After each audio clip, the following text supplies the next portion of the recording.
Kali ini Aiska masih membuat rangkaian komponen untuk list gede atau list dedeg. Ini namanya membuat, yaitu ulangan entud ya, kalau di list dedeg atau list gede. Seperti inilah langkah-langkahnya.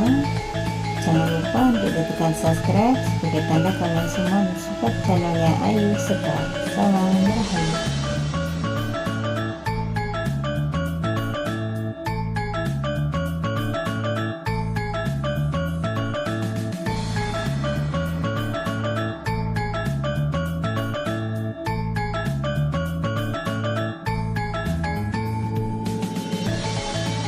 Sekian dulu video dari Aiska, nantikan video Aiska selanjutnya. Salam rahayu.